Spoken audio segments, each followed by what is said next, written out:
nigga. Don't hate. Anyway, we are live. Can we say nigga? No. Say whatever the hell you want, though. I just want to know the rules. want. I just want to know the rules. So can we say nigga? Bro, you acting like we really doing some extra. No, it's the normal rules. It's just going to be a little normal. What's the rules though? We never talked about the rules. Doesn't matter. We're live though.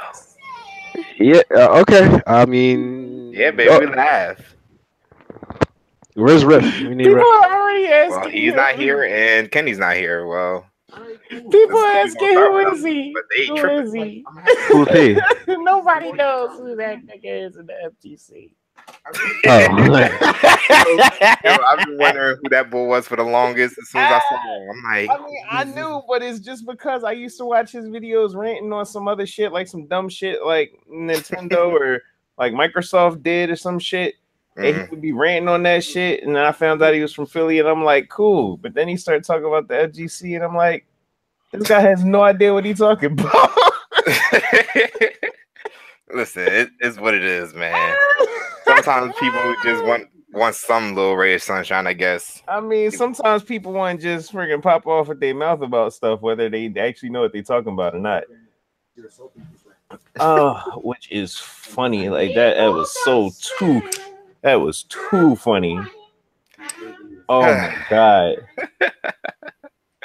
Like, but yeah, I'm talking about that has me crying, and then I look up what he has, and his biggest event had 40-some people across 2 games, and he down and go for broke, talking about some. Yo, I swear I've seen that bull before, though, but I just don't know where. I'm sure we've seen some videos from him before. Who is he? He makes himself out to be such a bigger deal than he actually is. That's hilarious. Where the hell is Kenny and Riff? I don't know.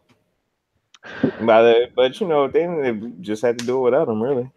Yeah, I guess so. Do Kenny work today? All right. You the host? No. Anyway, good evening, everyone. I am illustrious host Rice Master, aka This Rice. is not gonna go by well. I can tell. Welcome to the OmegaSquad podcast, episode 1. We got me, of course, Rice, as your host, and we got Mr. Holland over here. Introduce yourself, Holland. Holland, that's the best you can give me. Omega Nitro. Anyway, yeah. Oh my What's god. up, y'all? Squad Doncho here. Omega Nitro. I'm Holland. Y'all know what it is. I thought episode 1 was 2 weeks ago. That was not real, man. That's not Oh. real. Oh, that was the prototype. That was the Anyway, right, let's start it off, yo. Let's go. We got I guess what Holland calls him, the 6th Ranger, Yusuf, aka I'm the 6th Ranger? Yes, you the 6th Ranger. I've never heard of that. You don't remember you saying that, Holland? Oh, You were talking about you never know what you get out of him. Spot rolls, yeah. I'm a freaking spot leader. Whatever, nigga. Anyway. What's going on, y'all? This is Asar. And we got Mr. Sneaker O'Toole.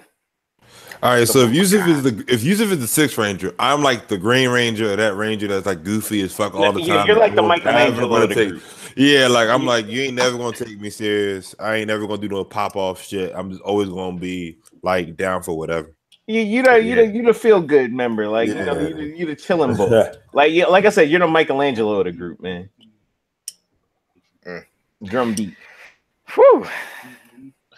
Well, anyway, I guess we'll be joined by Kenny and Riff later. You know, the maverick of the group, freaking Raphael. That's Kenny. Yeah, that's definitely Kenny. And Riff would be like the Riff is Donatello. But right, yeah, you like the second in command type boy. You know, we're a gotcha man. Where if I would be Ken the Eagle, you'd be like the other boy who take command if like Ken wasn't there. I forgot the name of gotcha man. Shit, yeah. The other bull. That's the other bull. I'm the other bull. Okay. You're the man. Like if the leader is incapacitated, you're like, all right, we picking up the slack. Yeah, I think his name was Joe. But anyway, wow. Anyway, welcome to the podcast. And are you even prepared, Rice? Like, Yeah, right. Yeah, What we I talking got about so many today, different right? things opened up right now. Hold on, get out my face. Well, first, let's. Anyway, what is it that I do? I, on the other hand, I am someone asked you? no. I'm saying this as myself. All right, Anyway, go ahead. I am, the guy who plays every female character in every fighting game. I am your TO who also sucks, quote unquote. Oh, and why you putting yourself down? Like, That's what I'm saying. Like, did someone ask you this? Ask you to explain this? I know damn well I don't suck, so I'm saying quote unquote. Why are you lying to the people? Because apparently TOs can't play worth shit, man. but I can play, so whatever. And who lied to you? Nobody lied to me, but anyway, yeah, that's basically me. I play Ultra Street Fighter 4, during that lifespan, and then waiting for Dragon Ball because Street Fighter 5 is garbage in my opinion, and every other fighting game except for Tekken. Anyway, damn, all these just an introduction. Jeez. Yeah, I didn't know I had to explain who I was. Like, yeah, right. Like, to that degree. Y'all don't pay attention, man. Anyway, look, you never told us. Look, let's real talk right now. Rice is like freaking second in command on OmegaSquad. My eternal protege. Eternal, really? Yeah, man, you're never gonna escape that. But yeah, he done came along. He's come a long way. Rice is the man. Anyway, tell everybody about yourself, Holland. I'm Holland. I am the I guess you would say the leader of OmegaSquad. Long-time TO, Eternal Ryu player. Although really I play like every fighting game and almost every main character. There's some games where I don't, but yeah, mostly the main characters. I'm pretty much good at video games, even though Rice says I'm trash because he don't know no better. Then I'm only good at fighting games, but you can catch me playing pretty much anything. And yeah, you follow me on Twitter at Omega Nitro, and that's the same for my Twitch account. You spend enough time in the FGC, you'll find out who I am, or if you watch a Street Fighter 5 commercial, because apparently I'm in all of them. Anyway, typical. Enough about me. Talk about yourself, Yusuf. There's not really much to say on myself, but my gamer tag for now is Asar, and you can hit me up on twitter.com/Asar2019. Right now I'm just playing Street Fighter 5 and hopefully Dragon Ball Fighter Z that comes out eventually. And I changed like 3 roles. Used to be a Laura player, and I'm a Colleen player. Then when Sakura comes out, I'm dropping everybody for her. Dragon Ball Fighter Z. I don't know what I'm choosing right now, but yeah, I'm just I guess I don't know what I am in the OmegaSquad, but I'm 6 Ranger, man. You the wild card. You that boy who just come out the woodwork like, yo, I'm here, and it's great. Like, you gotta hype yourself up, man. What he said, but yeah, so yeah, that's just me. Lamar, the squad in trouble, and yo, we need backup. Here come Yusuf. Right. All right, I'm Sneaker O'Toole. I'm basically started a rookie TO, Tekken player, parent, all around gamer. That's basically the gist of it. I mostly just basically keep things going when everyone goes off their fucking rails and shit. So I just kind of give everybody the nudge of like, hey, Rice, it's not that bad. Don't be that salty about it. This comes from you, who gets more salty than me. Oh my god! All right, no. Lamar is the eternal optimist of the group. Seemingly the rookie. He's actually been around for quite some time, and he's almost like the spirit of the OmegaSquad. Always around there to keep everybody else's spirits up, even when he feeling salty as shit and dejected. Yes, we all get salty. It can't escape us all. Lamar's like the spirit. But yeah, when Lamar feels, when Lamar is down and out, which may be a little more often than the rest of us, but he always keeps his head up, man, and focusing on that less the rest of us, kind of buckle down and focus in on what we gotta do. Okay. You know what I mean? Like I said, Michelangelo of the group. Yeah, I guess that sucks. All right, so NaClRice just got dropped from his sponsor. Well, his contract ran out with his sponsor. Contract ran out. Yeah, not dropped, but his contract ran out with his sponsor, and he's like, I'm kind of leaving myself open for whatever happens to happen. So on that, one, who do you think should pick up NaClRice, and two, who do you think like who deserves sponsorship? What do you think makes a sponsored player? Well, for one, I just got a question. Who was he sponsored by? Liquid, right? Yeah, Team Liquid. Yes, Team Liquid. So y'all don't think Echo Fox gonna be like, up scoops? They did just already in the radar. He already got like 5 people who Ta-da! their game. Oh, and it's Kenny out the woodwork. Anyway, introduce yourself, Kenny. Hi, I'm Kenny. I play.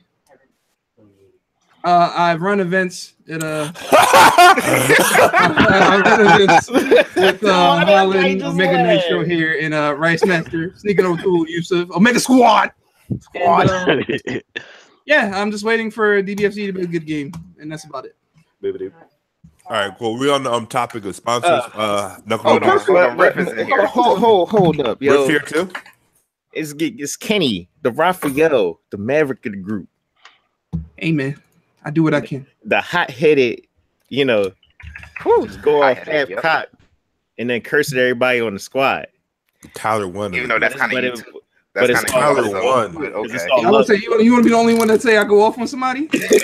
What happens if that Bush is awarded, Holland? If that boy award that Bush, fuck.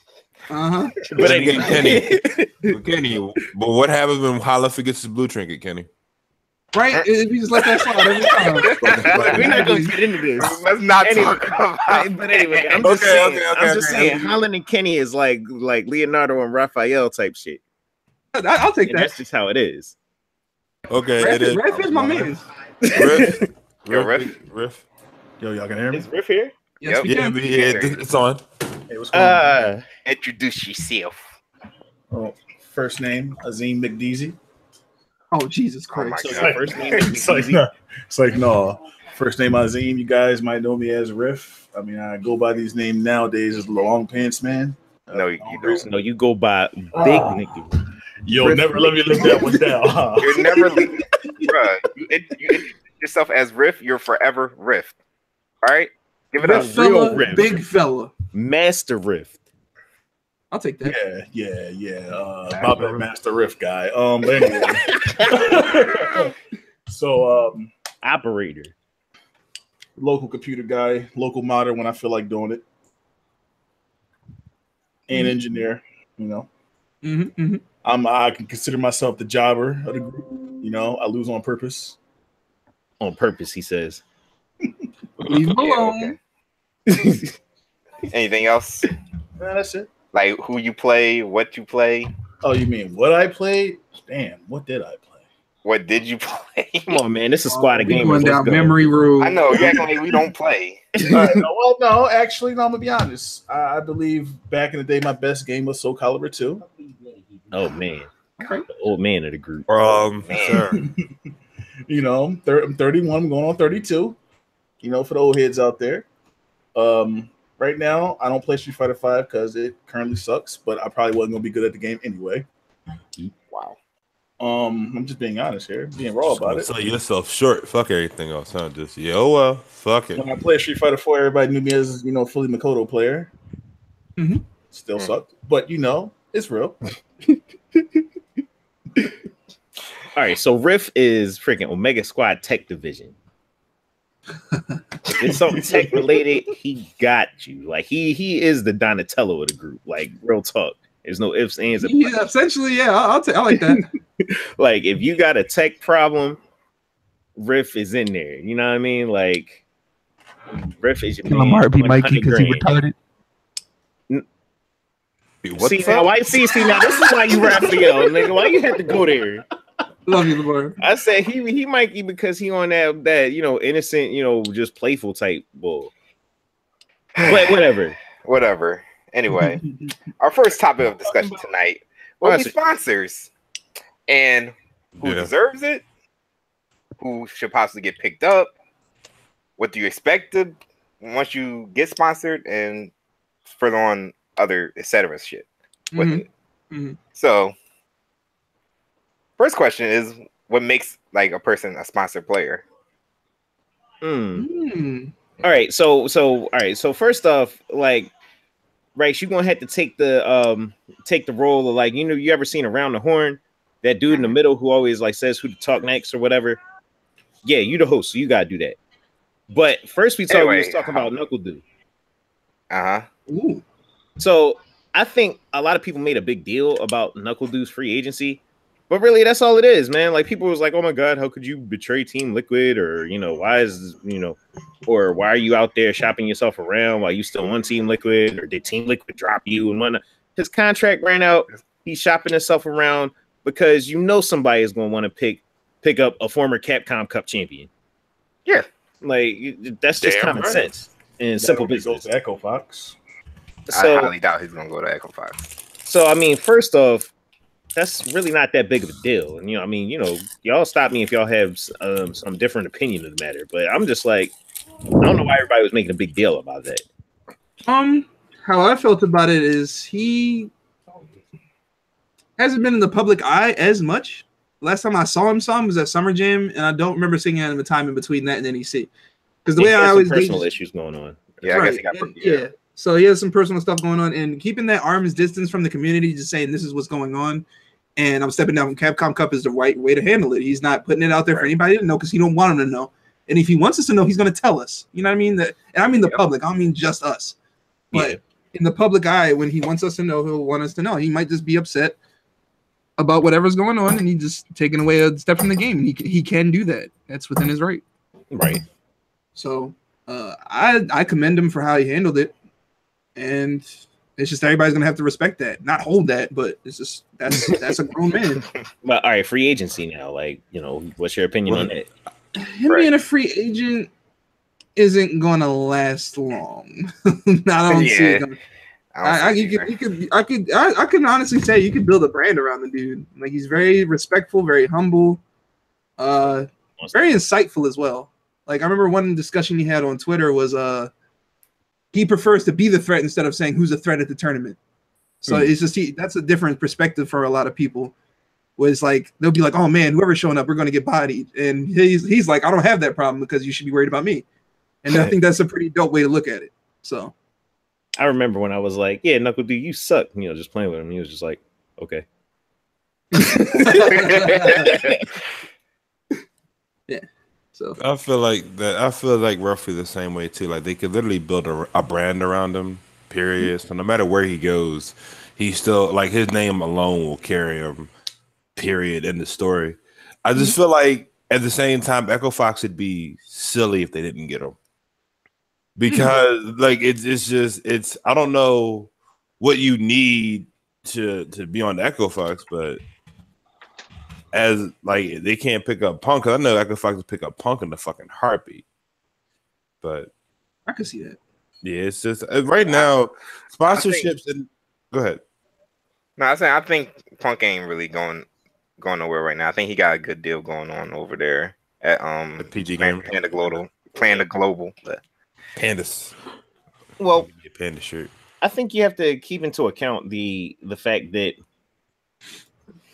one, you know, people do have, I mean, I guess salary caps or how much money they're willing to put out for particular players. Right. I don't know what kind of deal Echo Fox is handing out, but I don't know if they have the resources and back end or even the will to just pick up every damn body. Right, because they already got like so many major players already. I highly doubt they can pick up another one. Really. I mean, they might be able to afford it, they might not, but I wouldn't be surprised I wouldn't be surprised either way if Echo Fox picks them up or like somebody else did, like freaking Panda Global. Because right now their current roster is for Street Fighter is Justin Wong, Takedo, Momochi, and Chocoblanca. I was thinking if I don't know how much, like Holland was saying, I'm not sure how much NaClRice was getting paid or anything like that, because he was like buying a crib and cars and shit like that. So I'm like, if anyone is he going to go to a lower brand of a sponsor, or is he going to like continue acting for like the same price he was for the last one? Is anyone willing to pay that amount that he was getting? Or he might just be self-sponsored. They might be finally blowing that Capcom money. Like, I'm balling till I fucking fall. Let's get a car. Man, they got mad people. They got freaking Sonic Fox and Scar, Saint and JDCR. Like, and they dump some more money on Knuckle Dude, or are they going to just? I don't think they will have enough money to blow on another top player like that to that caliber.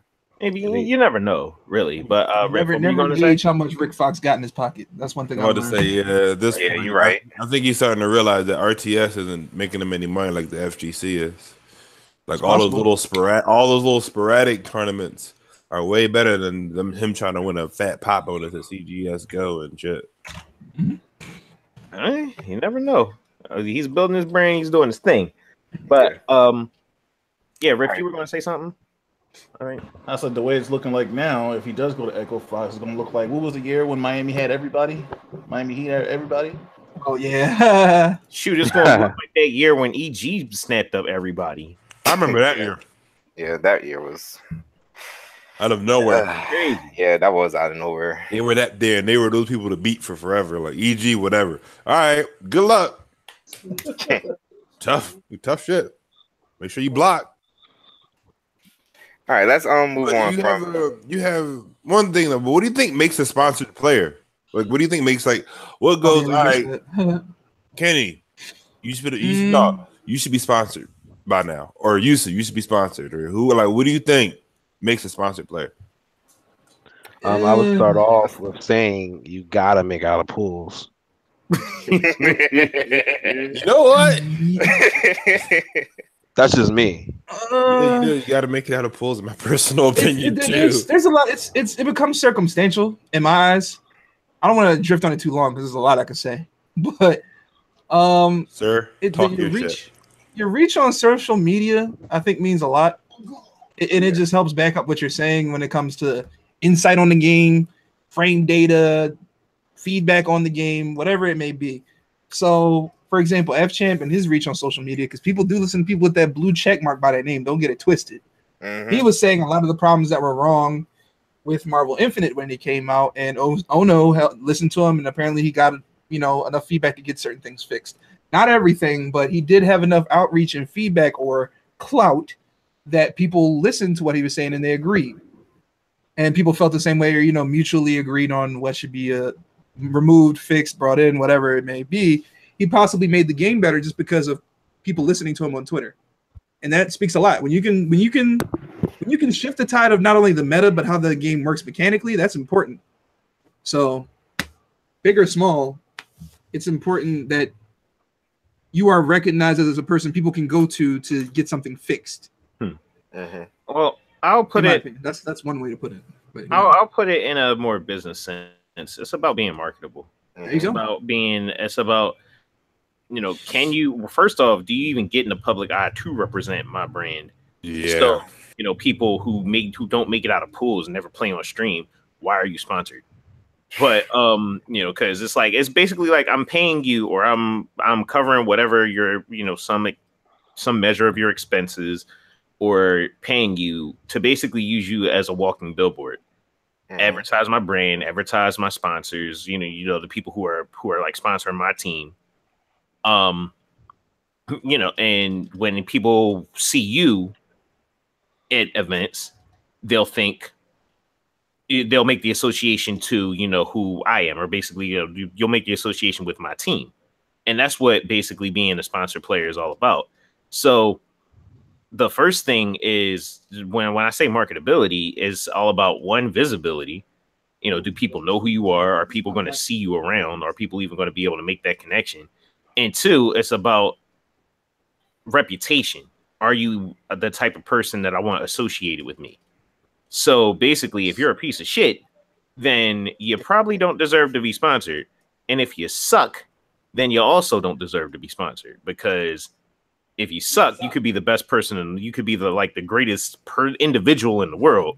But if you suck and nobody gets to see you, nobody knows who you are, then why would I rent a billboard that's going to be sitting in the gutter where nobody can see it? That doesn't make sense. And if you're like the best player in the world, if you're a piece of trash and everybody's like, oh, I hate this guy, I hate this person. Yeah. then I probably don't want to put my name on you, because then they're like, oh, I hate this guy and I hate this team because he's on it. Because he, yep. So yeah, that's what sponsorship really so, about business. So does that all require you to be a good player? You don't have to be. You don't always have to be a good player. You have to be a visible player. Well, here's why I say that. If you're not making out of pools, how visible are you? That was my point. Yeah, the visibility in the FGC. Visibility is also All right, so boils down to the skills to make yourself visible, or the charisma and the notoriety to put your name out there without having to be good. And the second is a lot harder to have than the first. All right, so what I was going to say was, I don't know. There's got to be a fine balance between actually being good versus being, popular. And I think nowadays people are just going to tournaments to try and get a sponsorship. I think that's right too. Well, that's kind of how it is nowadays. They're fighting for a sponsorship rather than fighting to be the number one player, and I think that's just totally fucking wrong. It's a new thing, though. It's the esports era of the FGC. I think that's where the whole integration with us going essentially full esports was that you don't always have to be the best player. You have to be what Holland said. It's like a mixture, like a marketable player and a socially active player. That's where the whole social media thing. That's what I was kind of getting at. Was certain player may make top 68, but when he has 600 followers on Twitter and streams from wherever he is, then what can I say? He's already he's got that's a sponsor. Better than a top 8 player that has 12 followers on Twitter. Exactly. Yeah. So it kind of happens. It's kind of the word of mouth thing that happens as well. Like, for example, I don't mean to put it out there because I think he's a dope player for how much he's accomplished in such a short amount of time. With Punk, he got verified on Twitter in essentially 2 years. That's awesome. Yeah. Think about it. Like, I'm using it again as a timetable. The NEC before this one, who was he? Nobody knew who he was. Well, with Punk, he's kind of an interesting case because he has charisma as kind of like a heel. Yeah, wrestling style. Yeah, it works really good for him. Like that's kind of his persona. So he gets notoriety that way. And at the same time, if he's like winning everything, then there's nothing you can say. Like, you got to respect the kid's skill. Mm-hmm. So, and by winning everything, you naturally become a heel. Yeah, that too. Yeah, after a while, people do want to see you lose. But I mean, it's in his personality. Even though he's actually a really nice dude, like he talks that shit and is always ultra cocky, whether or not he's winning or win, lose or otherwise. He's always that super ultra cocky kid who, you just want to wipe that shit-eating grin off his face. That type of person. But yeah, exactly. And as a sponsor, you can get behind that because when you talk to him, you're like, this guy's really funny. He's funny. So it's cool and he's funny and all that, but he has a personality that basically, is interesting to people. Mm-hmm. So he's a very marketable player, once he starts winning. Mm-hmm. And that's how it is. Yeah, it's just little segments like him, like we were at the which one? The event that was the free venue event, or no, free entry event. And we were playing Street Fighter 4 on the side, and I was like, I have the best Cody in this room, right? He's like, all right, it's not better than mine. I was like, you know what? After I'm done this, we gotta play. And it's just that's fun, and it's how he is. He's not acting like out of character or anything. That's about the response I expected. So now another thing that kind of pisses me off though, like, and I don't want to piss off, but I gotta do like a man behind the green curtain kind of thing, where it's like. Yeah, it's like, no, here's what it is. I got sponsored, guys. I got sponsored. Oh, yeah, you got sponsored, but you got sponsored for a stream deal. Not to be a player at like an FGC event. No, you're a part of a team where they give you vast less amount of money, and you basically have to buy a t-shirt to be a part of the team. Like, those are the people who I go, that's not a real sponsorship. You literally just joined the team. You have a new job now, basically. There's different types of sponsorships other than just being a player. There's like No, like, for example, marketing and I mean, MTG people. to that effect though, Lamar. I think that's honestly, I think that's perfectly fine. But it's all about if you're perpetrating a fraud. Like, don't be a fraud. If you got sponsored to be a streamer or whatever, if you basically got a job, being on someone's team for being a streamer or for being a marketing person or whatever, don't go in there and be like, oh yeah, I'm on Echo Fox, I'm on Team Echo Fox, like you're some top gamer type, John. You know what I mean? Yeah, Like, that's where the fraudulence comes in. But there's absolutely nothing wrong with being on somebody's team as as tech support. That would be like, that would be like if we became like some top tier team, OmegaSquad, that not just putting on events and TOing, but actually as players. And that ref is like, oh yeah, I'm part of OmegaSquad and this, that, and the third, even though he's there to be the streamer and the tech support type shit, but talking like he's hot shit. And I don't mean to put you out there, but you already told all our viewers that you suck.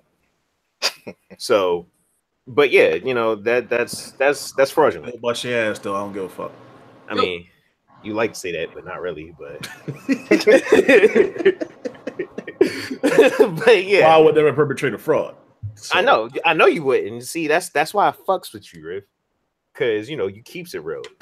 But it would be similar to that kind of situation where you basically call somebody out on that. Be like, look, dude, you're not Justin Wong because you're on Echo Fox. You're there to go get bottles of water and Red Bull, and they give you a jersey.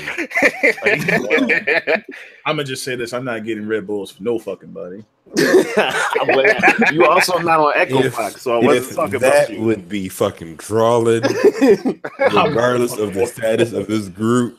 If someone here was the fucking Red Bull, like, oh my god, that'd be the best. That'd be the best punishment ever for anyone whoever did the worst in the tournament weekend. All right, you know what that means, nigga. You the Red Bull for the next tournament. Maybe that's me too. That's me. I'm the Red Bull for the next tournament. Somebody in the squad go on to it. The major, they Red Bull boy summer jam. On to it, bro. You Red Bull for fucking shit. I'm gonna be there tight as shit. It'll be petty with warm ass Red Bull. They'll be like, here's your Red Bull. It's warm. That ain't my fucking problem now, is it? Here, drink up, bitch. Like, damn it. All right. Is there any last words for anybody on sponsors? All right. Next topic. Keep moving. You gotta keep moving, Race. Listen, hold on. Y'all Say saying y'all shit. Even though I've sucked in the past, I've managed to gatekeep. All right. You do not have to defend yourself. Coming from a fucking gatekeeper, that shit is nothing to be proud of. That shit is nothing to be proud of at all. I'm the gatekeeper of fuck that. I want to at least be the first boss, nigga. The gatekeeper beats you. All right, nigga, let's go. Sit down, let's go. I want to have a chance of winning the tournament. I don't want to. Yeah, I don't want to fuck that. Be the person to make O2 Scrubs go 0-2. Yeah, that's the person. I want to be that. Okay, go ahead. But I will say to my defense, every time I've gotten somewhere, I've always fought a top tier ass nigga. You do not have to defend anyway. You don't have to defend yourself. You're okay. It's okay. It's okay. Next. I'm sorry. All right. It's like that whole the analogy. I'm my bad, yo. Anyway, so next topic we will be talking about Mad Catz returning. Mad Catz is big. Mad Catz is back. Is that what it is? Look, man, come out with a new stick. Can I go first? I have something to say. It's hard. What you got to say?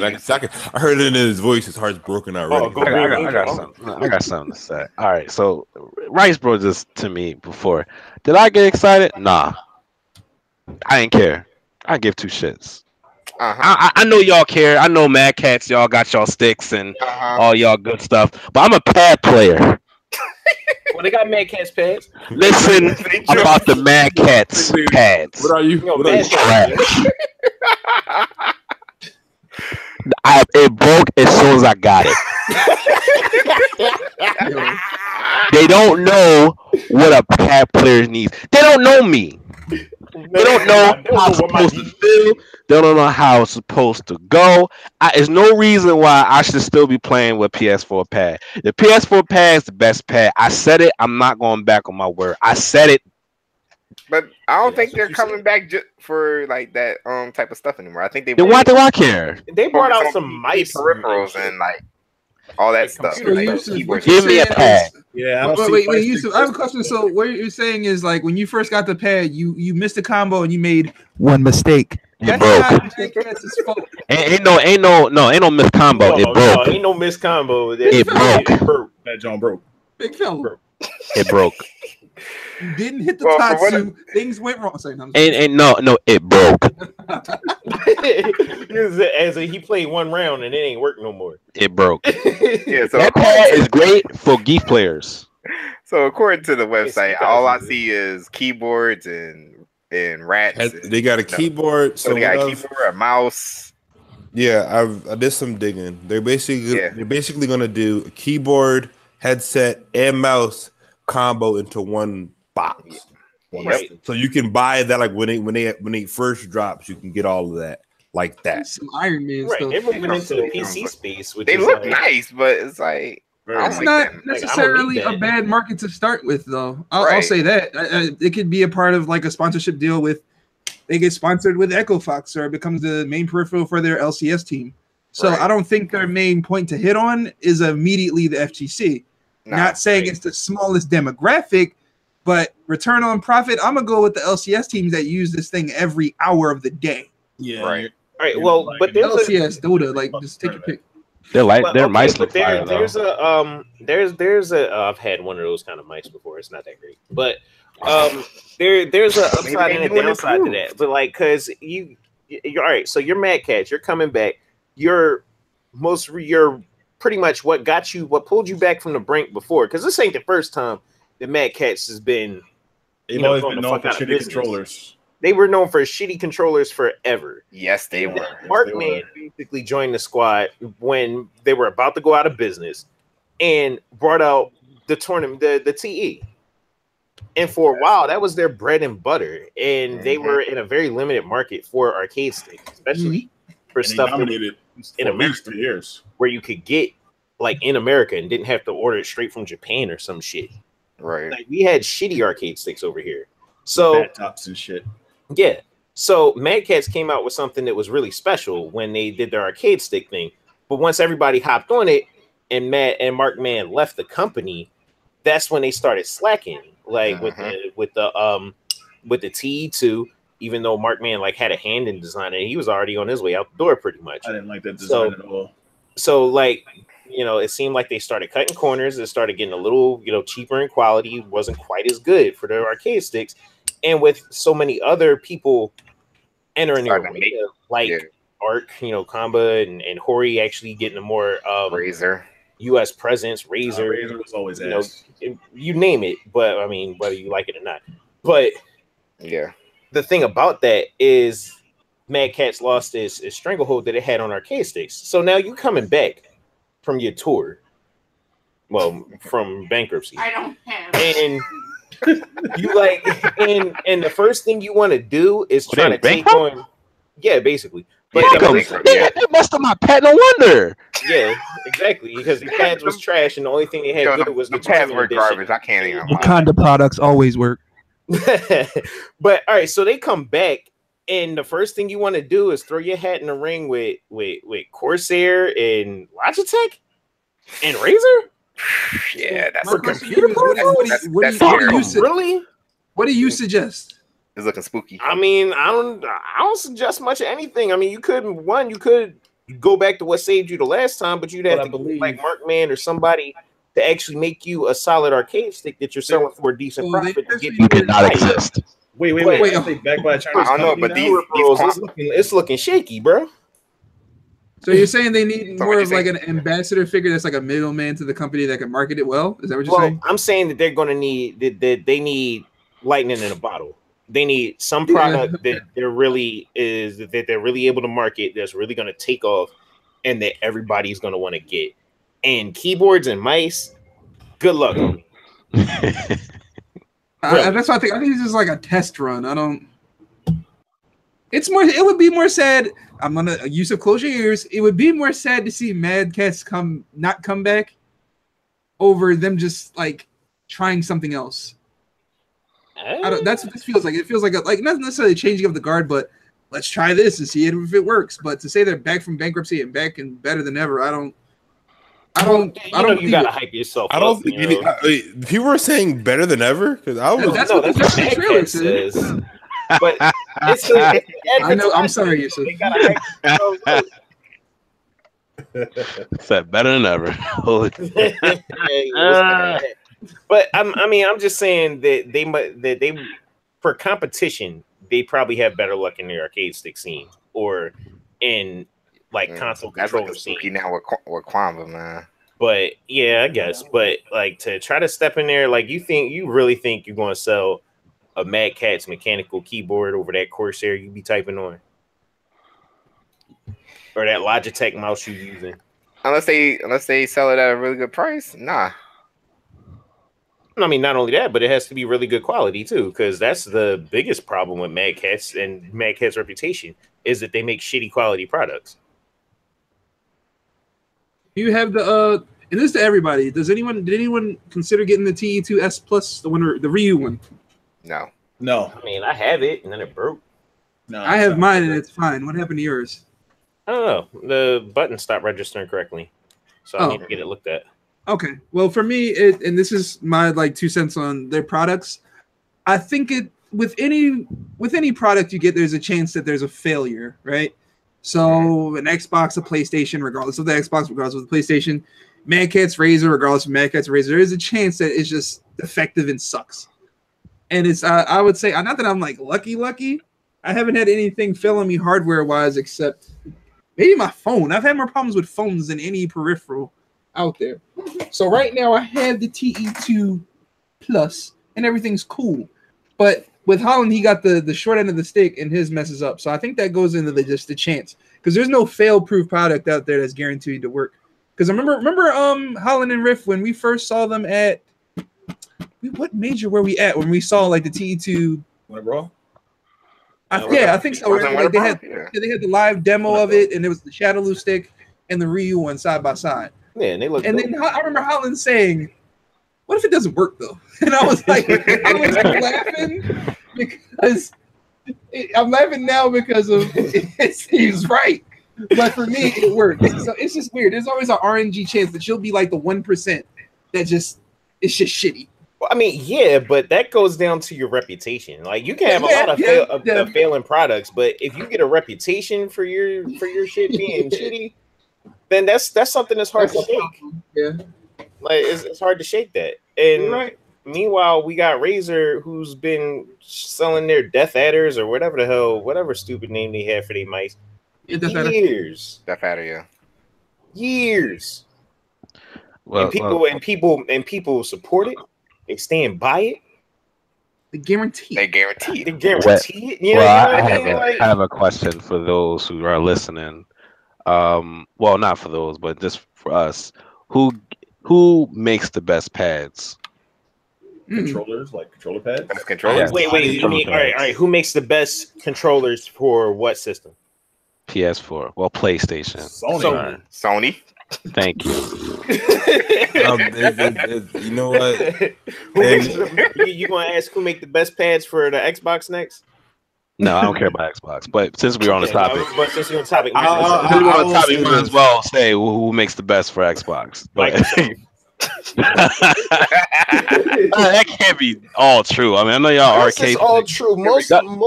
Most third-party controllers suck. Garbage. Yep. Yeah. But arcade sticks too. Who makes the best arcade sticks? Yes, I'm not gonna be buying right now. Right now, it's Quamba. Right now, Quamba knocking it out the booth. Yeah, I think that's because there is no competition. Yeah, they got besides Razer and what's that? Hori. I'm sorry. But if Mad Catz was in the discussion still, like say in a perfect world, Mad Catz was still around, would you actually buy a TE2 Plus? No. Compared to anything else? Would I buy a TE2 Plus or I'm talking to the stick players. I'm sorry, Yusuf. Okay. Well, yeah, we know you wouldn't buy it. I know. Pad Warrior. But anyway, so I rep that. I don't care. Ain't no shame. The question was if Mad Catz never, right. If we gonna buy a stick today, you buying a Dragon or a TE2 Plus. I would probably. I'm buying a Dragon. I want an Obsidian. I don't know. It's bias coming from me just because the reason I got into the scene was on a Mad Catz product. I had the first TE with that random stick art with that sticker, and I don't know. It feels like to have it now. It just feels like I have a relic of the past. And now they're coming back in the PC market. I'm kind of like, I kind of see why, because to gauge what you have to get back into, because this is not them getting into it for the first time. This is them coming back, right? So you see Razer killing it with the Pantera. With either system, because I know the Aatrox was for Xbox, but and then the Obsidian and the Dragon, those are kind of killing it at every single major. I see a coupon code for it, and I'll put it this way: ever since Mad Catz was gone and came back, I saw no advertisements for it at any biggie major or any major period. So when you see that gone, right? So when you see that gone, it's kind of like, I can kind of see why they're not in the stick market right now.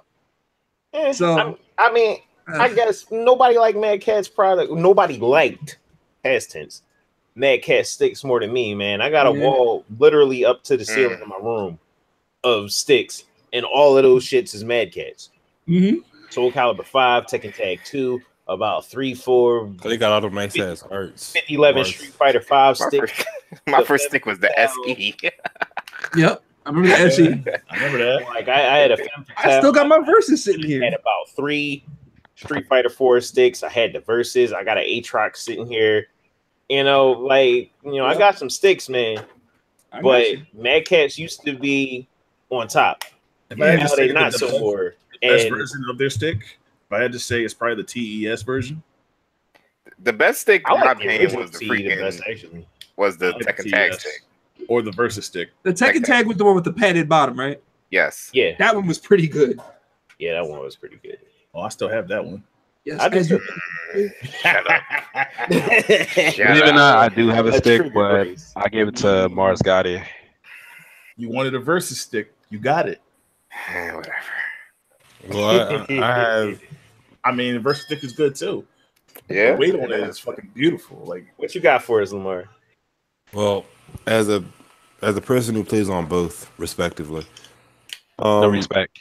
No, I can't play. I play Tekken on pad, and I play like 2D fighters. You can't go both ways, Lamar. Either you straight or you gay. Which one? Respect my play style. Like I respect yours. I will not be discriminated against. I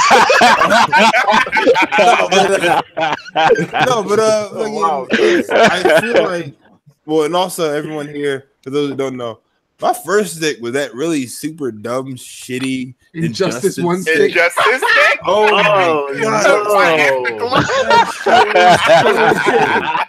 Because it was all bulky and it was light as a fucking feather, but it was also made out of paper.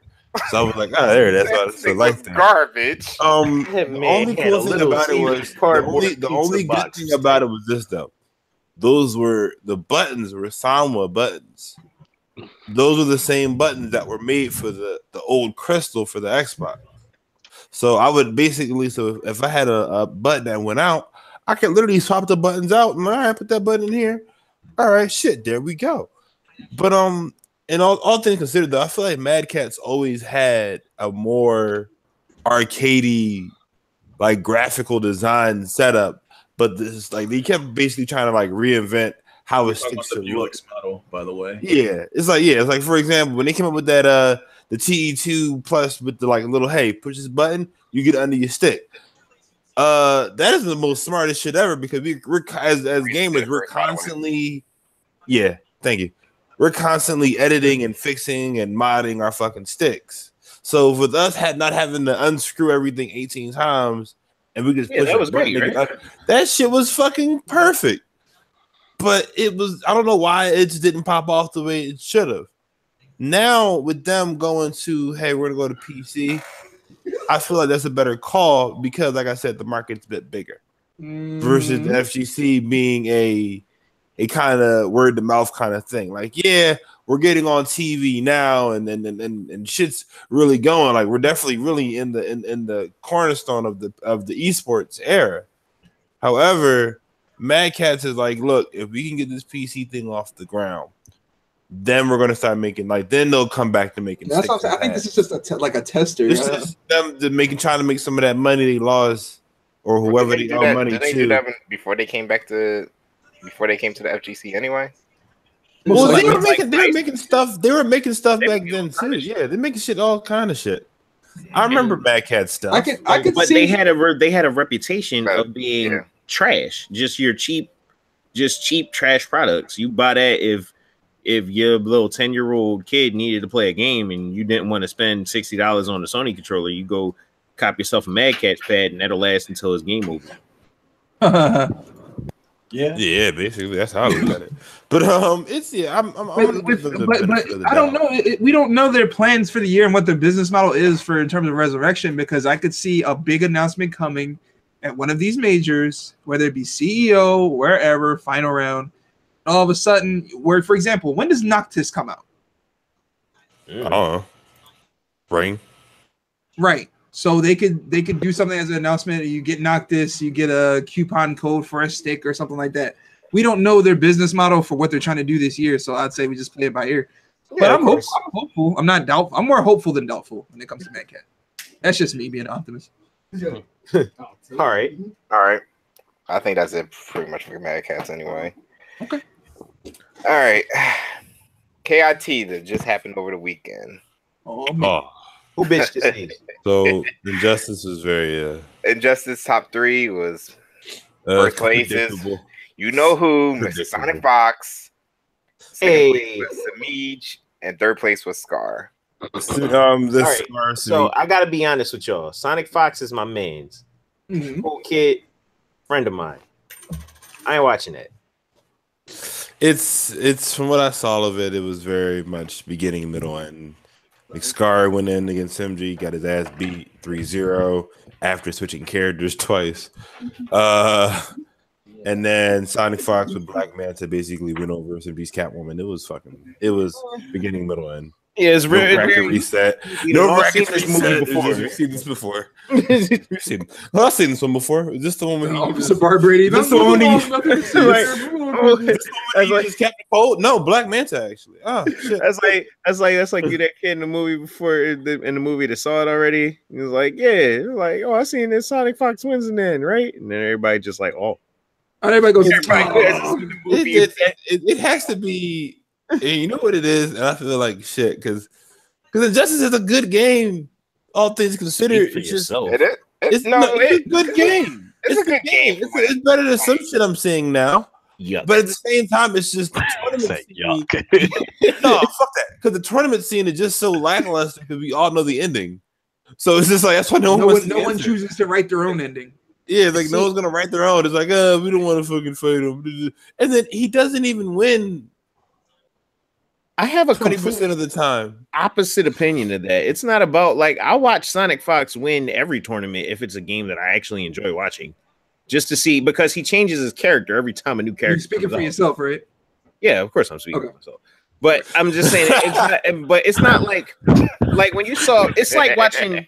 It's like when Infiltration was winning all the time. Oh God, and it got boring watching Infiltration win because he always picked Akuma, but when Infiltration won using Chun-Li, or when he won using Khan, or when he basically started picking random select and still winning, that was interesting to watch for me because it's not like I'm seeing the same thing that he does to everybody. He's just going to do to everybody over and over and over again. It was like, wow, this dude can beat you with like anybody, and that's impressive. Sonic Fox is that from like any NRS game, period. It's like he could just pick the cast on you and wreck shop. You don't know who he's going to play. Before, but like remember MKX, everybody thought he was just Aaron Black. Yep, and then he started picking every different character and just trashing everybody with it. That led to the best exhibition of all time. Exactly. And it was like, was that a foregone conclusion that Sonic Fox was going to win? Yes, it was. But was it entertaining to see how bad he was going to beat Perfect Legend ass? Absolutely, that was amazing. Like, Perfect too. Perfect too. I don't know that name at all. Yeah, he a ghost now? Say no. Say no. Stop playing. His existence. Dude, how do you go 10 and how do you go 13 and 0 in the first in the first 10? Yo, he hit him with the original Hakai. Like, man. what the fuck? Listen, I wasn't gonna make that major just because I had family obligations, but everything was cool and I wasn't needed. Seeing that in person was better than any pay-per-view, Evo, whatever event you would call it that's high profile. That was the funniest thing I have seen in person in a long time. I had you have to say now. I wasn't ready. That one. I had left. Listen, I had got out of work. I went over to the venue. I was still in my work clothes. Oh yeah, you were. Saw this man lose. Hello, and he was like, "I wanted to fight your Aaron." Oh, where? He was like running back for the Aaron Black. And wait, so Big E with the squeaky voice. Because hold on. I know we live. But so we got to run back with Aaron Black. His voice was finished because that was that Saturday night or Sunday night? Was that Saturday night or Sunday night? Saturday night. It was Saturday night, but his you voice would was think already Eric gone. would stop talking on Saturday and save his voice for Sunday so he can lose it on the Sunday. No, he talks Saturday until it's gone. So him doing that voice and then Perfect Legend was like, wait, hold on, blah, blah, blah. And he was like, no, hype it up. Oh, no, hype it up. I want no excuses, blah, blah, blah. It was perfect because there was nothing he could say. It was right there. He had everything ready. And then Holland gives him the mic and said, what did you say, Holland? What was your word? I said, so you said you wanted to fight the Aaron Black. You said you would beat the Aaron Black. What do you have to say now? And he was like, I wasn't ready.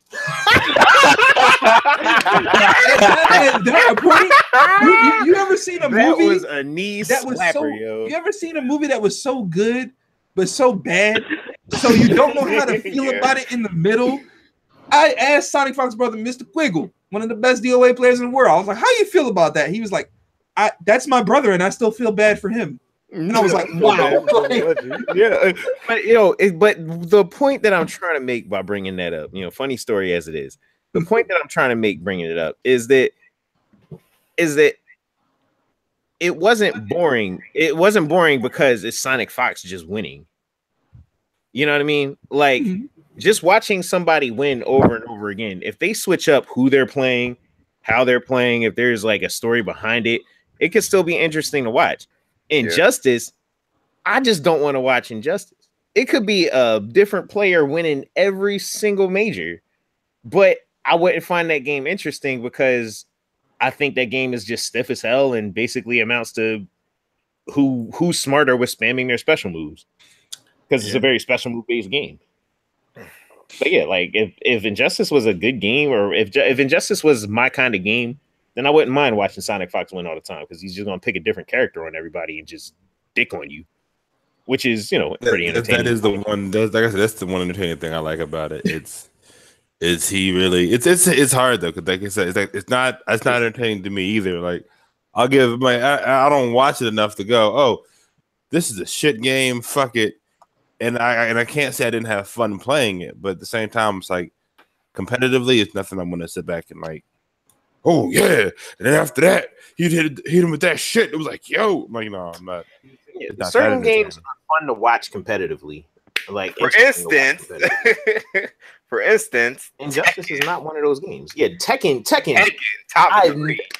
Oh my god, Tekken was amazing. Tekken this weekend. First place was Lil Majin. So who first? Who's gonna break open this topic first? Second was Shadow 20 ounce, and third was. Wait, what's the topic again? Rice just 3. Rice called the audible and hit the transition. That was pretty smooth. I feel like first Shadow 20 ounce, and I said it on Twitter. Shadow 20 ounce definitely the MVP for this weekend, regardless of his audio. Fuck yeah, period. Because Cody and Lil Majin, they're both OGs of this. This is completely normal for them. It's Shadow. He places high. He does well. Top 8 showing, and he was like, I want to show y'all why I deserve to fucking be here. His Claudio was fucking amazing. You couldn't grab him. And that was a thing that fucked with me. It's you were playing a king, And the king, he the was main Tekken all key of the main key of your offense as king is you have 18 different command grabs with 18 different breaks. 18. This nigga's breaking all of them. Yeah, he was breaking like every grab. He was breaking all of your shit. So it's the fact that he was ungrabbable for that entire top 8 to grand finals. That was amazing. But I think what happened with him was he just ran out of gas, man. He ran out. It was he ran out of gas. Shout outs to the one bull who lost to his girl in top 8. Oh my God! Magnificent and Cuddles. Shout out to Magnificent. Yusuf, In the calm down. No, I'm good. I'm good. On the reverse OCV too. I mean, not OCV on the reverse. Oh man! Oh, that was so wow. So wow. Notable Tekken moments in there, and like I don't even really get down with Tekken like that. You know, I play casually, but watching tournament Tekken is amazing. Like, it's amazing. It's always I love good. tournament Tekken. I always watch it like it's a game of chess, and it's like really bad because I'll just get really super quiet. Like he should have did that. Oh, I see why he did that. That was actually smart. No, actually, it was dumb. See, I told you. No, but it's at the same time. I feel like this weekend was a really tough bracket. I feel like a lot of the casual players are leaving now. And a lot of the new diamonds in the rush are stepping up. Also, remember, Joey Fury was there. Yeah, Joey Fury didn't even make top 8. He lost. He didn't make top. He lost before top 8. That's how you tell. That's how you know that was a hard bracket. Spirogen, Poke Chop. You had niggas like you had like diamonds in the rough, like Shadow. You had Shinblade. You had fucking what's his name? Spirogen. Yeah, you already said Spirogen. Like I'm Spirogen. Oh yeah, I feel like he scares me. You have all these top level players who are there, and then you also have a lot of bracket bombs now. Like people who like the casual people, they kind of dipped off, they fading away, and now you have people who are like, I want this more than anything, and I'm going to show you why. People like for example, I'm surprised I didn't see a better showing from Joey Fury, but at the same time. It's like we got people like Cuddlecore who proved to everyone why she deserved to be top 8. And these ain't slouches, people. And I love and the one last thing I'll say about it is this: Tekken, hands down, best female FGC players. Period.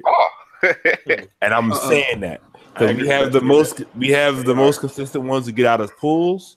We have the most consistent ones. Yeah, real shit. I'm sorry. Like they make it out. They get on stream. They do well. They take names. They're actually good. And they're in a mechanically challenging game, by the way. Yeah. And that game is he's right. That game hard. There is no button backdash. No, fuck that. You literally have to go back down. Like you have to literally do that shit, and you have to like buffer that shit in. And then we have people Pink Diamond. Amethyst Lady, fucking Cuddlecore. We have a bunch of like ladies who are really good at this game. So, like I said, now I think this circuit is going to be really interesting to watch. Who's the woman's name? Who be her man? Yeah, Cuddlecore. What's her name? Cuddlecore. Okay. When it comes to my input on Tekken. Wait, did you have something to say? Hold on, I'm sorry. No, go. Okay. When it comes to Tekken, I never really had the chance or ignored the chances, I'll be fair, to get into Tekken competitively. But seeing it and seeing a character I like, Geese, it makes me want to play the game even more. And when I see high-level play of Geese, I was like, okay, you got me. Because Tekken is something I can watch in the background and I don't know what I'm looking at. But seeing the character supposed to be how he's supposed to be played and what Lamar knows about the game, I'm like, I can dig this, and it's not overly difficult to get into. I know Geese has like some KOF inputs, but I saw that coming. But other than that, I do have that desire to try the game at any level because watching KIT, because there was the diverse amount of characters. Was Geese, Claudio, King a lot. Yeah. King was OD. King, Fang, I love Josie, the King thing. Yep. Xiao Yu. There's a bunch of different play styles. Yeah, exactly. There's different ways to play the character as well. Because I don't remember the exact difference between the two geese. One was more optimal, another one had more set play and played from a more parry perspective. I forget the gentleman's name, so forgive me if I just blank out on those. No, but seeing the different ways to play it was like I can dig this, because if there's any game that's kind of intimidating to get into at a beginner's level, it's Tekken to me, at least. Yeah, it's intimidating. I mean, outside of a scrub level, like scrub level, Tekken is easy. Pick Horong, pick Eddie, mash kick. But at a beginner level where pretty fucking accurate, where you're trying to get into like the point where you're a real competitor at the game and you're trying to understand what's going on. Tekken is real obscure in how the game is actually supposed to be played. You know what? And this happens with any fighting game. When you hit that intermediate bump, when I say intermediate bump, it's like where you know enough to know you don't know shit. Yeah. When you hit that bump in Tekken, it is like the biggest hurdle for you. Yeah, it's a lot harder. Once you hit that, once you hit that little, because with Street Fighter, then it's like, all right, now just work on what you have to work on. Work on your neutral, work on your B&Bs. With Tekken, is all right, work on a situation where you're in the corner of the map. What? Yeah, you have a wall to the person's left and a wall to the person's right. All right, now what does reverse that even shit. mean? Exactly. And it's a lot of lab work, but it's also like when you hit that intermediate hump and you realize, damn, I don't know shit. That's when you go, should I drop this or not? And that's what I'm seeing. I'm seeing a lot of those intermediate people like, I'm sticking with it or I'm fucking leaving and playing deep fighters. And now to the next. Well, actually, I was gonna say compare that to what was my favorite game to watch, which is Guilty Gear. Guilty Gear, yeah. Guilty Gear. First was Your Son of Bear. Second was predictable Texel East Side, and 3 was Seiki. From what I saw, Bear pretty much ran all over them. I mean, he ran the table, but other than that, other people really came out and put in work. There's a lot of players that I had never seen before in the top 8 that came out and did their thing. But like we were talking with the intermediate hump with Tekken, and how scrub level is super freaking easy, but then once you realize what the game is actually about, it's really hard to get into. Guilty Gear is kind of the opposite, where scrub level, you just get your ass kicked and you don't know what you're looking at. But once you get to the point where you actually understand that, kind of a bit of the strategy and what's going on here, it's a lot more straightforward in what you need to do to get better. Which is kind of why I like it. Yeah, I wish that shit was straightforward. I fucking hate it because because y'all saw, if y'all first let me on Twitter, if you follow me on Twitter and on Facebook, I was literally stressing. I'm like, what the fuck am I missing? It is fucking frustrating. It's like you don't know until you really just. You have to keep playing, and then it's gonna fucking hit you like an epiphany. Once you actually understand the mechanics and the systems of Guilty Gear, then high level play just kind of naturally follows. You know what I mean? Yeah. You start making better decisions. That's actually how I feel about Tekken as well. I don't mean to switch over, but no, you're right. Guilty Gear and Tekken, it's just, is that what I'm supposed to be doing? And it kind of clicks for you. I think seeing it at high level does filter out what you're doing wrong and what you're doing right. True. I wanted to chime in on that, but but I was saying that it was the actual opposite, really. So I mean, I guess you disagree. Well, I was saying it was the actual opposite in that watching high level Tekken, it's sure, you might be able to understand the tactical decisions, but do you actually know how to do any of that shit? Hell no. Yeah, it's do you understand a couple of geese combos? Yes. Other than that, I will wholly, agree. All right, so it's geese combos, but you got those are geese combos. Combos are actually at higher level Tekken. Combos are the most rudimentary, nothing. Dial it in, yeah. Combos don't mean anything in actual high level Tekken. Tekken's all about what's minus 15 and what's a 15 frame punish. Right. And with this particular spacing, if I do a micro step back, can I keep this juggle going? That kind of shit. Really obscure stuff. To me, that's not a big deal. I don't mean to sound like cocky, but frame data is once because you can ask Lamar, and that's my quotation on me being good at the game and know what I'm doing. I was like, what's the universal jab in terms of the fastest frame? And what was that? That was the first question he fucking asked. I said 10. He was like, "This is like a 10, slow game." 10 frame, yeah. And the frames are slow, but not really. It's But, really like, all right, Claudio so, hop kick. yeah, like you have that, but every character has like 70 some moves. but And that's you really it. only use like 12. You know, You really only use 12, but there's like that's the next thing I asked Lamar. I'm like, what should I be learning with blank? And I did it with, I think it was Brian and who else, Lamar? it was just Steve. Brian. We didn't have a whole lot of time. Brian, Yeah, it was Brian. I was about to play Steve, but the tournament was about to Yeah, start. But it's like once I got those simple things down, I'm like, okay, I think I got an idea of what I'm supposed to do. Like, I appreciate him on that aspect because he didn't hold my hand. But yeah, go ahead. But all right, so you got 70 some moves. You generally use like 12, but somebody could pull out whatever wacky shit on you that you've never seen before. So you got to know that there's like 40 some characters. Everybody has their own set of moves, and even though a lot of stuff is universal, everybody still has all of their different shit. You basically have to learn the frame data for 70 moves for like 40 some characters. Plus there's matchups and what you're supposed to do in each particular matchups. Plus there's 3 different types of stages. You know, like you have a floor break. I'll end it on this. One thing. I'll say one thing and I'll leave it. One thing I'll leave right. All right. So to understand high level seconds, one thing only. You have to understand how the game works.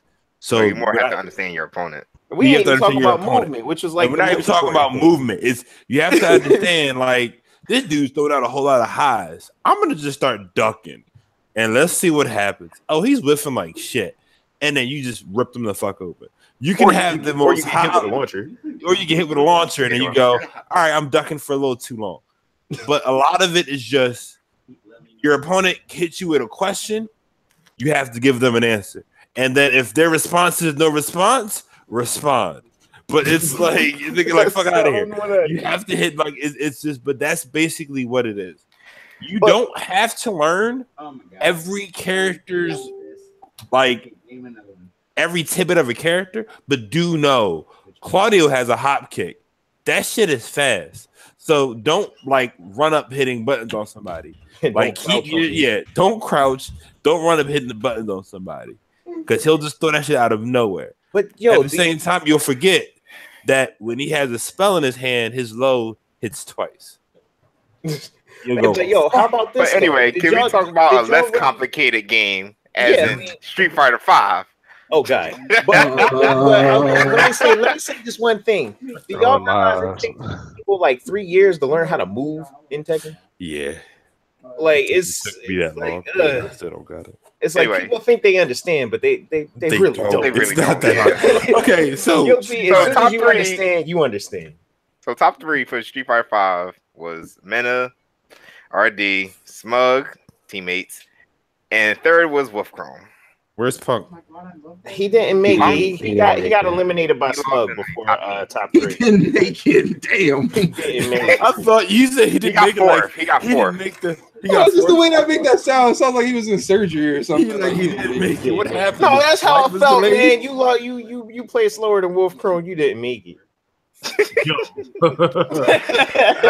Is there anything else really to say about this with Mena and?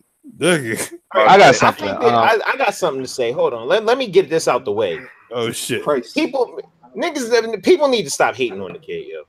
Who? Yes, Mena. Yes, they do. It's like people saying, oh, he plays like a retard and all that other stuff. I'm like, look, man. He just exploiting the engine for what it is. One mistake. Don't hate the player, hate the game. We when we quit Street Fighter 5, we had established that it seemed like the most efficient tactic available was to play like a fucking idiot. And people like Punk and Mena basically channeled that essence of playing like basically a calculated moron and say, I'm just gonna gauge my wrist and play like an absolute nut until you stop me. But if you let me guess right, 2 times. Now you already at like 20% HP, and now all I got to do is play solid for 1 combo, and I win the round. And smart people basically will make their winning condition as simple as possible, and that's pretty much what these top level players have been doing. Well, no, these new school top level players have been doing. They've been making their win conditions as that's not a shot. That's smart. Why would you work harder than you have to? Work smarter, not harder. If I can just knock you down 1 time and then hit you with like 3 shimmies until I land the errant crouching medium punch, and then from there I'm just gonna do a combo that takes half your life, and now good luck getting me back. Or throw loop you. Or I'm gonna throw loop you. Or you know, whatever. It's like, why would I be so well, I think a lot of people just used to Street Fighter really got into the habit of, oh, I have to, you know, do some complicated shit and some frame traps and really outthink your opponent. And Mena's over here like, actually, if you guess right 3 times, that's not worth me guessing right once on this Crouch Fierce. So I'm just gonna run Crouch Fierce over and over again when you least expect it. And then as soon as it hits, I'm gonna take your whole life bar. And that means I can bust out like 5 times and you'll punish me like 2 times. But those times you don't punish me, I'm gonna take your whole life. And then I'm just spam stand strong in the V trigger or in the super or whatever to take the rest of your life, and then I win. Like who's smarter? I feel like Street Fighter 5 forces you to commit to the decision you're going to make. That's the system. I feel like it forces you to commit to every decision or everything you're about to do. Look, like, if you play somebody like 30, you can. It's not that I force you to. It's not that you're being forced to commit. It's that you have the luxury of being able to commit. Because if I commit, Birdie's a different case. If I commit 3 times and I guess right, you lose. If I commit and I guess wrong, then okay, I have V trigger now. Mena makes you look at the game like, what the fuck is this? What is that? What you had to say, Yusuf? Well, that wasn't what I had to say, but to add on to Mena, I was watching Mena because I'm actually interested. Say what you need to say. Go ahead. I'm actually interested in watching Street Fighter 5. So when I was watching Mena, he was like honestly just spamming shit. But besides that, Mena aside, yeah, stop hating on man, blah blah. I was watching Wolf Chrome play Birdie. I play Mena, and I didn't understand why he was so afraid of him. Because he didn't go straight Laura, he went straight Zeku, and he was shaking his head. Oh yeah, that was before he even picked the character. He was just already shaking his head. So I was like, I was like, why is he picking Zeku? He had his anus prepared. So at the I'm like, all right, pick Zeku. That's a free win. All right, good. Congratulations, you got a free win. So he picked Laura. Pack the bags. Yeah, he played so terrified. I don't understand.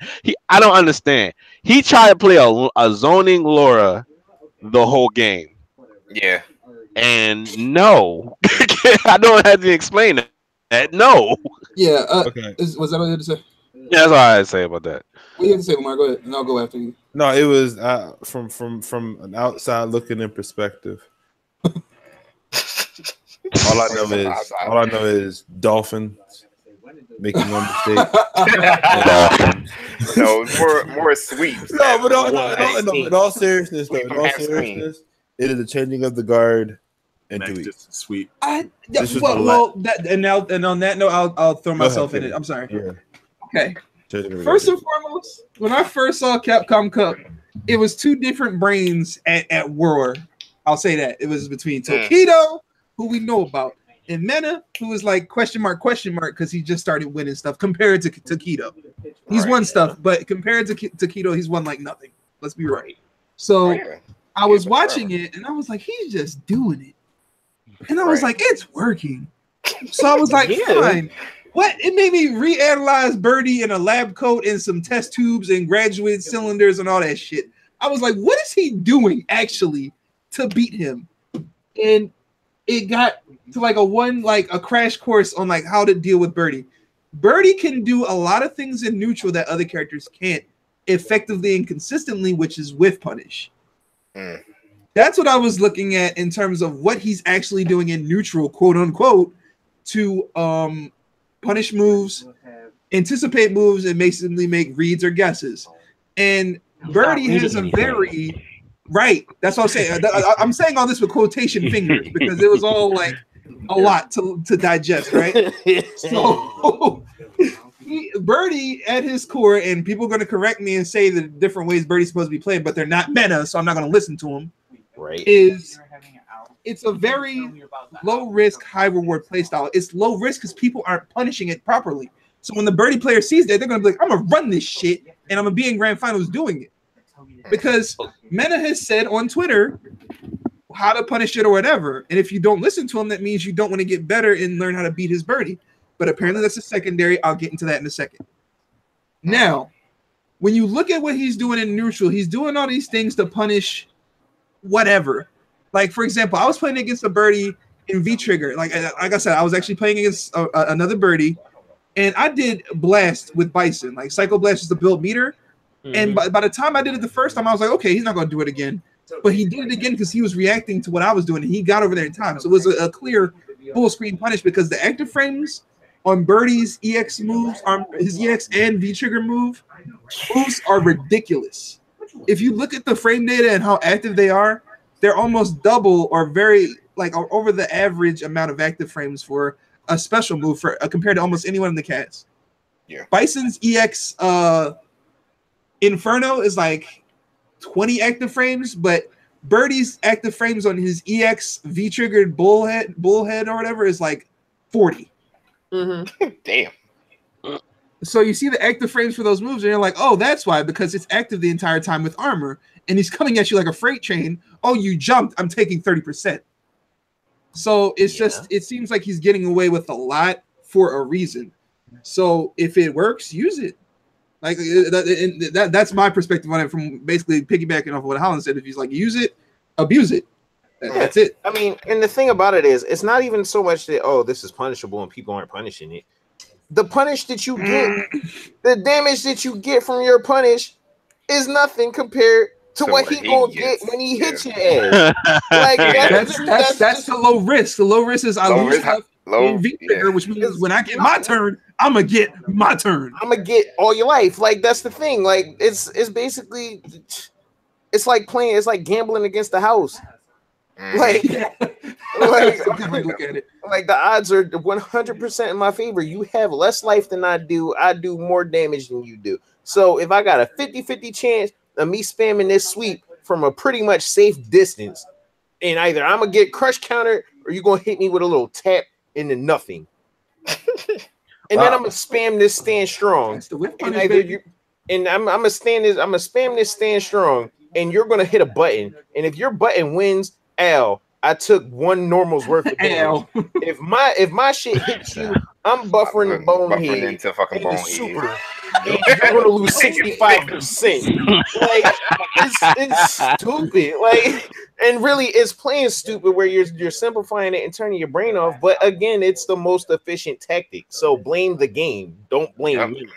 Would you say that Birdie is now his main? Because I know y'all keep saying it's secondary, but that's what he says. That's what he said. We haven't seen his quote unquote main character. I have my doubts. I bet it's Abigail. You know what? If it's Abigail, he's the best Street Fighter player.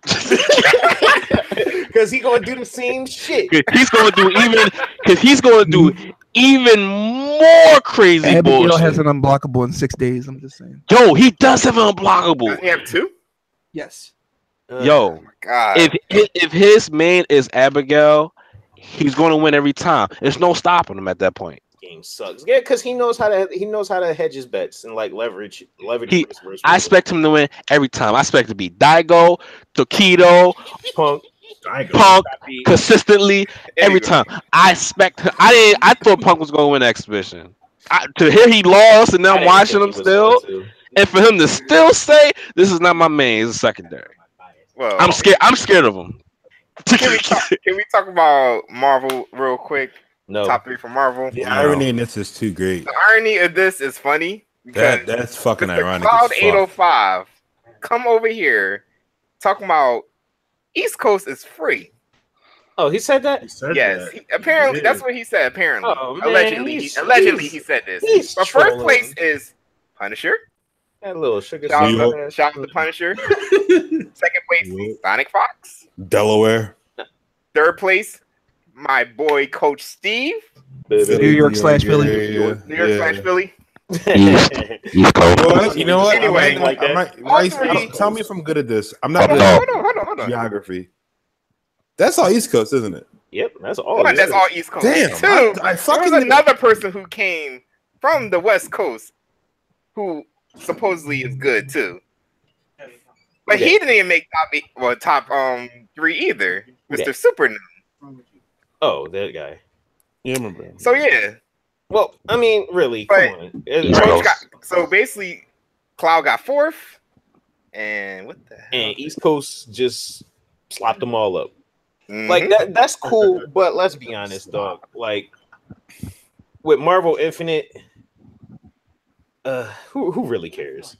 I mean, I don't want to be, I don't want to be that guy. Holland is gonna be that guy. You've been a guy 4 times tonight, but go ahead. Even everybody who like is a long-term Marvel player is like, this game. They don't sucks. like this game because they're waiting for Dragon Ball. And it took them a minute, but they realized they're like, even the people who were shilling out, like, oh, you can do this freaking instant tag shit and all of that stuff, and then you get a glitch where you get turnaround unblockables by jumping over your ass and hitting a low. I knew it was gonna be funny when they tried to hype it up in Evo. They tried to hype it up in Evo, and it looked like a freaking mobile game. I mean, I'm not even trying to go back to that. But I'm not even trying to go back to that. But I'm just saying that not even just for KIT, because it's always great to see the East Coast, shitting on the West Coast after the West Coast and talk some shit. Like, that's always great to see. I love when the West Coast talk shit because they get by the shit, but they take all the East Coast players. But it's just for like, if you can't see that this game, that the interest in this game is dying off faster than a snowball in fucking summertime, then like, I don't know what to tell you, dog. All right, so then what do you think it would take to bring the interest back, though? Make a better game. Marvel 4. Basically. So just throw this in the trash. Just throw it. I mean, it obviously didn't take them that much money to make it, so clearly. I'm just saying that, like, the money went into the gauntlet. Sonic Fox is my man's. Coach Steve is my brother. I'm proud of them, but I honestly don't give a shit about this game. And there's really, at this point, there's really not much they can do for the game to like make people give a shit about it. And it's not just me. Marvel Infinite for Android coming soon. Yeah. I mean, Joey D was like the biggest Marvel Infinite fan. And now he's like, he hates he like this game. This game sucks. I hate this game. It's like it's only a matter of time, man. Like, shitty games don't last long, man. And Marvel shitty. All right. Holland's clearly gonna be that guy of the channel. He ain't lying though. It's like the game was fun for all of 2 weeks. I say he was wrong. If you're wrong, I'll tell you. That's for any of the squad. I'm counting on y'all. Stop me when I'm wrong, Kenny. You ain't wrong. Leave me out of it. Yeah, absolutely. Now we got news that the SRK forums are closing. And end of January. Now that guy. Honestly, I don't care about SRK anymore. But I just want to give it a shout out because that's where I first started. I looked at it looked at the forums and everything, looking at combos and shit. Yeah, I never looked at it. I just want to give them their shout outs for like helping me get into the fighting game community and shit like that. Tough break is always FUBU. Anyway, why Discord do SRK like that? Why Discord have to do SRK like that? Discord body SRK. Why Discord do it like that? It's, you know what? this I'm on the fence. And with a lot of these topics, if you haven't noticed, I'm kind of devil's advocate. I'm 50-50. It depends on certain stuff. Marvel Infinite. So, SRK. I had a lot of criticism when I wanted to do commentary, and this is a throwback. When I first wanted to break through the scene, I wanted to do commentary, and I wasn't good at it. But there are certain people I'm not going to name drop because if I do, I'll be. I know y'all want to be like, be yourself or whatever, but it's gonna right. I'm not going to start nothing. They're gonna clip it. Right. There's certain people that didn't want me to commentate, and I wasn't good at it, but I took time. We had fun with it because Holland at one point was commentating with me at certain events. And I say you say what you got to say, cuz we came to see a fight. Man, be quiet, Riff. You're always trying to start some shit. I say you do it. Like no. Chill. But it in that brief time frame, I was a kid, so I was like, whatever. I'll cross my arms on the subject and didn't budge on it. And now I look back on it, and I appreciate them saying he's too young, blah blah blah, because you know what, they were right. But I wasn't trying to hear it at the time. When you want to do something, someone says essentially no, you're like, who the fuck are you to say I can't do something? So at this point where I am in the scene, I got better at it, and I don't check SRK for criticism anymore. I don't check SRK period because Discord. But regardless of that, it is sad to see it go. That's because I met everybody essentially through Discord. I even remember some Omega Nitro pros would be like, hey guys, I'm trying to go to blah blah blah. Where's everyone at? And I was like, oh shit, that's Holland. So it's like, it's weird to see that in hindsight of this is what this person's tag was and this is what that person's tag was.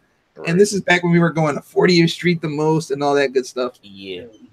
So it's just weird to see it going, but it's gone but never forgotten because Discord.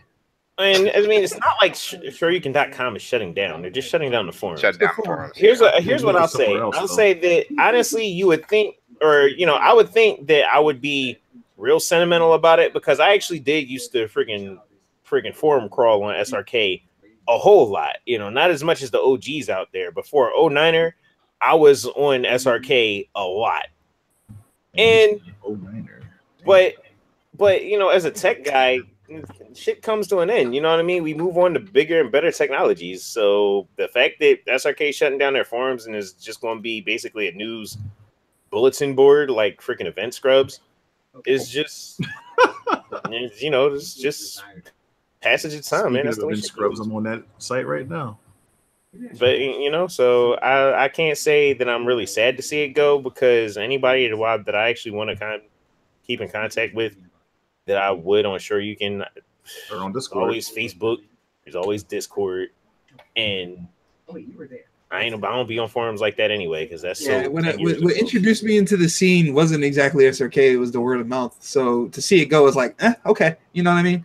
I don't make Discord. I'm sorry, SRK doesn't make or break a lot of people's. Well, yeah, but I got introduced to Mr. Holland over here, but then I was like, had to do stuff on SRK. Yeah, you look up stuff through SRK, but now there's better ways to do it now. So just like it's redundant. I will say it was a lot of Hollywood shit back in the day too. Back in 2003, it was definitely a lot of Hollywood shit going on. That's when I joined. Well, I don't know for my money. But I used to be on Soul Calibur forums before that. Old man stories. I don't know, man. For my money, I'm gonna have to stay. That I didn't learn shit from SRK. I didn't. I kind of have to agree with that statement. I didn't really start playing until I actually got out there and started really. Yeah, about to say I didn't know anything about SRK. No one started playing until a classmate of his was like, "Yo, come play my son." Oh man. It was like, my tag is Master Riff. What's your son tag? It's like, oh, my son tag on Omega Nitro. He beat you. Know what I was saying? Fuck that nigga. I will bust his ass. Didn't go that way. And then you got that ass bust. They got the ass bust. I mean, it wasn't 100% free. It wasn't 100% free. I claimed my 2 wins off that. So, I mean, you can Lamar, still you sneaky for that. What did Lamar say? I say after that he got on this dude like Dr. Strange. Teach me. That was perfect. Oh shit! All right, anybody with any other story from SRK? I don't know, man. No, I remember this one. I remember it was a big laughing stock of the Philly scene because everyone saw it. I was like, "Hey guys, what's an option select?" I didn't know. Like, I had no clue. So it was around forever, but it's a term I just heard. Though people be like, "Oh," I'm like, "What's an option select?" I saw on the forum, and like the 7 comments down was just laughing gifs because I had no idea. So they're gonna flame you to death. Yeah, that was another thing. Flaming was kind of drawn on that. It was like, you gonna tell me, you gonna laugh at me.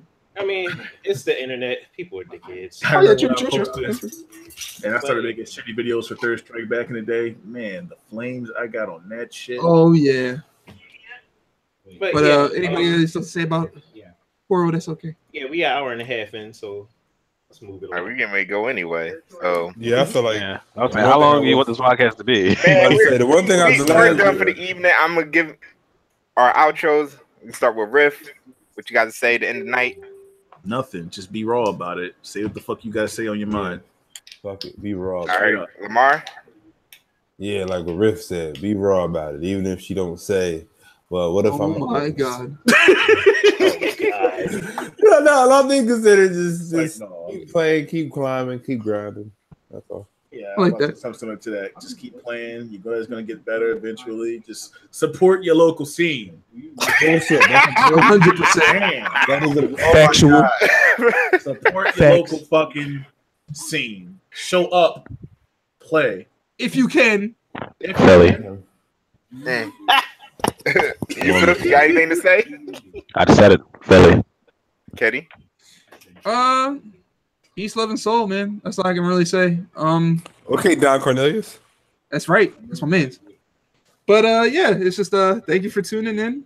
Dolphin. Stop. You used to make me laugh all over again.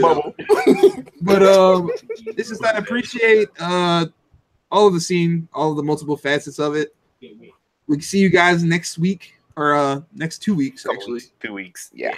So in that meantime, it's just, wait, guys, you can follow me on MySpace at myspace.com. Oh God! Wow! You should actually. I'm about to type out myspace.com now. See, they ain't exist. Chill. With just make sure all of us put your Twitters as the thing, as your name on here. I think that'd be better, so people know like who's talking or whatever. Just for next time, that's all. No, they still exist. Well, I got your Twitter in the description anyway. Yep. Yeah. Okay. Good. But yeah, you can follow me at Kenny Loves You. I'm probably gonna change that name soon, but you'll see it if I change it. And that's pretty much it. Anybody else? Holland? Tune in next time when we talk about the gaming disorder, the freaking mental disorder that we apparently all have that has to do with gaming. And imposters here with that fucking shit, even though they run events without actually having almost any people. But that'll be a story for another time. Wait, what tournament? Wait a second. What about you, Rice? Thanks for tuning in, you guys. This is the Omega Squad. Did Rice say anything? No, I did not. I was gonna say Rice anyway, the last nigga. Like, good night, peace and love. See y'all in 2 weeks. Rice out. I love you, Lavelle. That's what you should be. Yeah, I love you too. Whatever. Anyway, good night, y'all. All right. Nice. Peace.